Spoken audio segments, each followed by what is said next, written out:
that will steer resources to where people actually want them to go. So I don't think it's an oppressive system, at least I don't think it should be an oppressive system. I can see that, if you're talking reality, I can talk reality of your system, but if you're talking reality, yes, we've got a long way to go before we produce, my ideal of a capitalist system, which would be very open and competitive.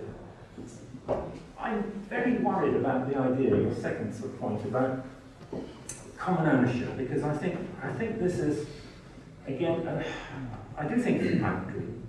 I think that people husband their own resources. If you own something, you look after it.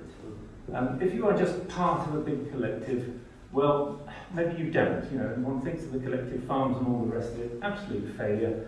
And even there was some American friend of mine who was telling me, why do Americans celebrate Thanksgiving every November? Pilgrims went to America, and they did indeed practice communal ownership. And they had 2 extremely bad harvests, and then they thought, right, well, every man for himself.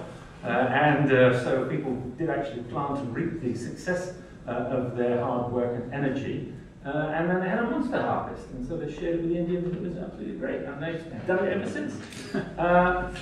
People will look after their own resources and protect them, and that's exactly what you want to do. You want people building up capital so that it makes goods and services more cheaply, more effectively, at a better standard.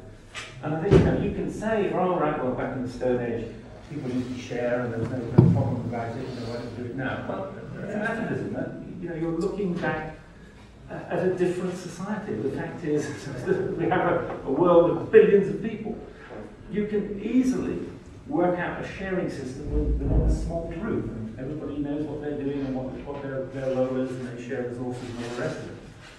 But it has to be a small group. I mean, they always say, Jesus had 12 disciples, and that proved to be one too many. Because once you get larger, you don't know each other. And group this big, we don't really know each other. We don't, can you trust people if people are cheating? Well, you can't just say, oh, maybe they'll cheat in a socialist paradise.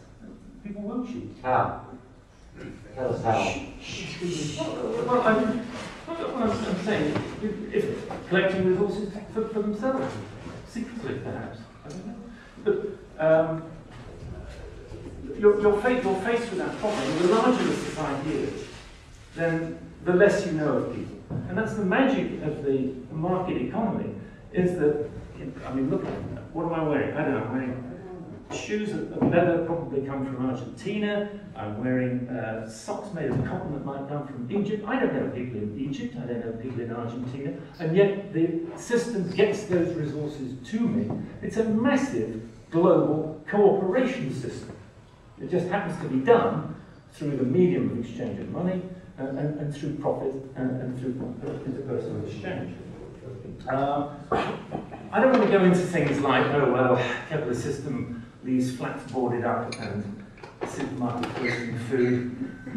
That just, that isn't true, because what is the problem there is things like planning law. It is the democratic system which is corrupt and crooked in most countries which produce those kind of things. No property owner can afford, in a properly competitive environment, to leave it idle and unused. The whole point is that in a competitive world, you have to use resources more efficiently, because if you don't, somebody else will come up and use other resources more efficiently, and we'll get the trade that we want. And I look at, on another point you made, you're talking about capitalism being grasping and all the rest of it. Fine, but at the same time, look at the volume of philanthropy which comes out of capitalist societies. Bill Gates is putting out, goodness knows how many millions or billions, I don't know how much it is, to do things like rid the world of malaria, which is one of the most useful things you can do. We're talking about stress, but people are actually dying in their millions or incapacitated in their millions, so that they can't work in Africa and other countries. And here you have philanthropy is going to solve that problem. And the wealth that you get from the capitalist system is where you get the resource to do that. So, and again, you talk about production for use and not for profit. Well, Well, as Adam Smith said, the whole point of production is consumption, that people only produce things to be consumed. And it is because people want to consume goods and services that other people produce them. So, I think that's a caricature of the system. So much more, I don't know where to start and stop. One of the things which I do think I would like to raise an objection to is this idea that, well, capitalism is inefficient because it's spent so much time on marketing, and you've got all these salespeople, and in a socialist society you wouldn't need that, there'd be far fewer range of goods, you wouldn't have to try and sell your one and all the rest of it. We make progress by differentiation. We make progress by different people doing different things, and then we decide, well, which of these do we think is better?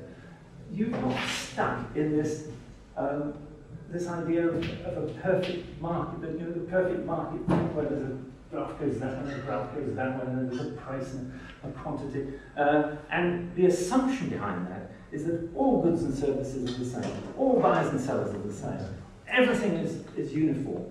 The exact opposite is true in the market. When you go into a market anywhere here, like selling fruit or whatever, and there'll be different stalls, and different people will have slightly different offerings. And the bananas might be greener or blacker, and then the strawberries might be bigger or smaller, and the mangoes, and people are actually giving you very different products, and you decide between them. You say, well, these apples look much better than the chap down there, and I'll buy those. And that's how we make progress, because it's an evolutionary system, that people are always coming up with new ideas and new ways of doing things, and then people can decide between them, and they decide what they think is best, and then people produce more of that. And then there are little gradations in that one, people produce more of that.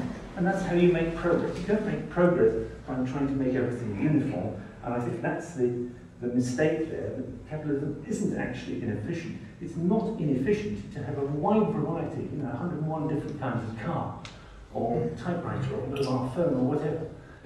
It's extremely efficient because you learn and you progress from that. And I've said about banks being uncompetitive. I've told you why that is. Money. I don't get hung up with money. Money is just a medium of exchange. We do exchange things. It is natural that we should exchange things. And we can't all, if you've got a hungry barber, that person can't always find a baker who needs a haircut. So what you do is you exchange something else. You exchange cash, which is no use for anything much except as a medium of exchange. And that means that later on you can take that medium of exchange and get your haircut or buy your bread. That's what it is. It is just another good. There's nothing special or magical about it. There's nothing to be feared about it. All it is, it's something like glass, except it's something which everybody will take. The point about money is that everybody accepts it in exchange. So it's a medium of exchange. It doesn't do anything itself. What is this? Well, I just want to say, I have the same vision actually that you do. And I think, I would like to see a world in which there are indeed competitive markets, where people can enter markets and exit from markets, and that there is minimal regulation on those markets. There aren't politicians